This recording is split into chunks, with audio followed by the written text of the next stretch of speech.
리바이 아커만과 아리스토텔레스의 덕윤리. 철학적 영향, 아리스토텔레스의 덕윤리.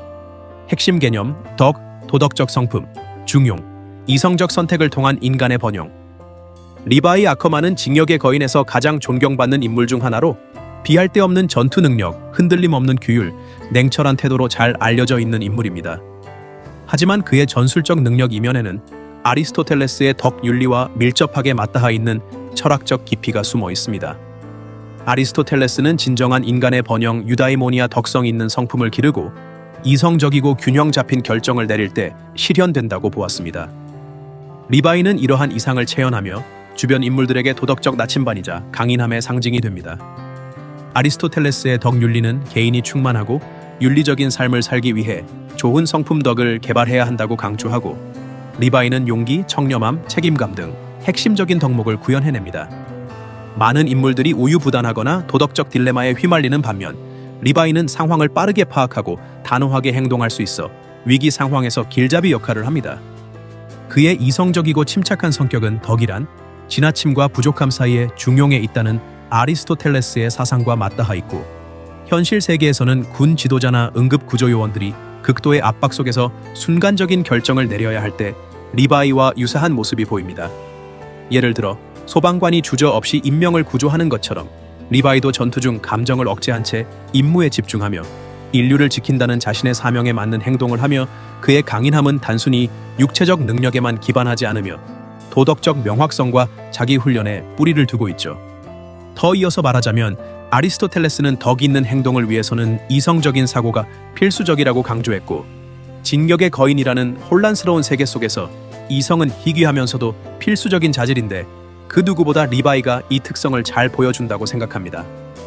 감정, 죄책감, 공포에 사로잡힌 인물들이 많지만 리바이는 언제나 명확하고 단호한 결정을 내리며 혼란 속에서도 방향을 제시하는 리더로 기능하며, 에렌이나 아르민처럼 내면의 갈등에 휘말려 선택을 주저하는 인물들과는 달리 리바이는 결단력과 확신으로 행동하며 아리스토텔레스가 말한 실천적 지혜 프로네시스의 이상을 구현합니다.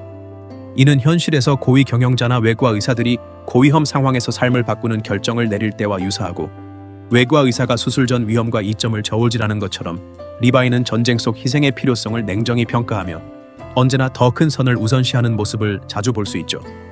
여러분들도 느꼈겠지만 가끔 그의 결정은 가혹하게 보일 수 있지만 결코 충동적인 것은 아니다라는 겁니다. 그것들은 언제나 신중한 판단과 덕을 향한 헌신에 기반한다 생각합니다.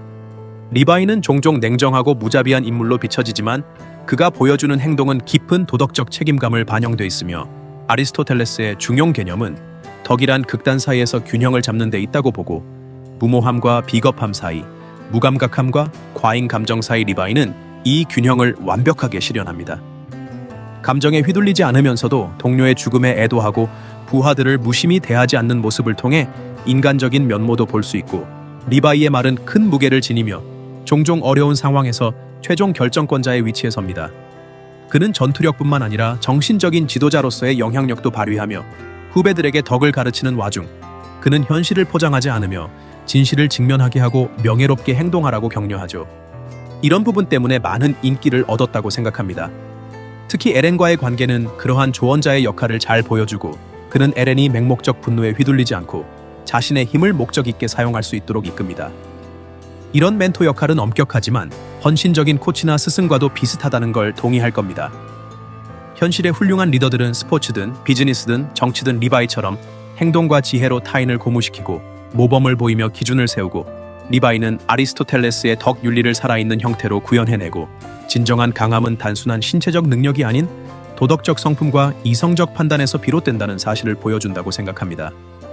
그의 흔들림 없는 자기 훈련, 사명에 대한 헌신, 감정과 논리의 균형은 아리스토텔레스가 말한 덕 있는 삶의 이상을 완벽하게 대변하며, 리바이는 주변 인물들에게 지대한 영향을 미치며 불확실성 속에서 명확함을 제공함으로써 진격의 거인에서 가장 설득력 있는 덕의 상징으로 자리매김하는 인물입니다. 히스토리아 레이스와 사르트르의 실존주의. 철학적 영향, 장폴 사르트르의 실존주의. 핵심 개념, 본질보다 존재, 자유, 자기 정의, 나쁜 신앙. 히스토리아 레이스의 여정은 자아 발견과 사회적 역할, 개인적 자유 사이의 긴장을 중심으로 펼쳐집니다.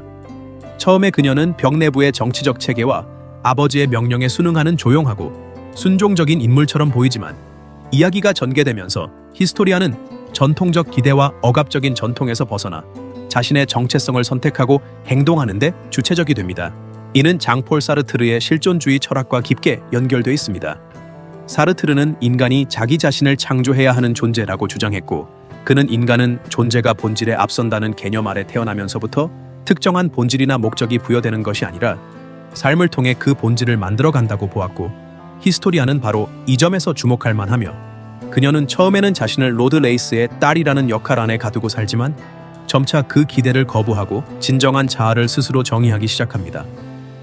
히스토리아가 왕좌를 거부하고 무력함을 느끼던 시점은 사르트르가 말한 나쁜 신앙 bad fate의 예로 볼 수 있습니다. 나쁜 신앙이란 자신이 정해진 본질을 가진 존재라고 믿으며 사회적 역할에 갇히는 상태죠.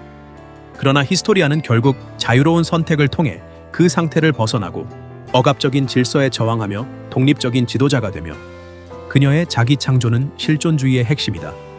자신의 선택과 책임을 통해 인간은 존재의 의미를 만들어가고, 히스토리아의 변화는 현실에서도 억압적인 환경 속에서 자신의 길을 찾아가는 이들의 이야기를 떠올리게 합니다. 예를 들어 보겠습니다.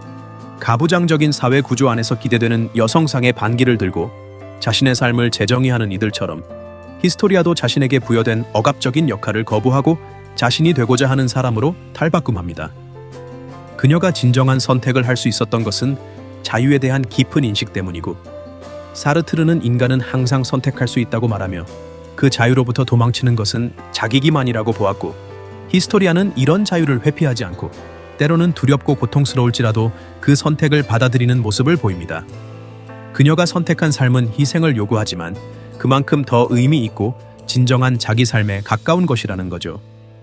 히스토리아는 약해 보였던 인물에서 실존적 주체로 성장하며 현실의 우리에게도 자기 결정권과 자유의 의미를 묻습니다.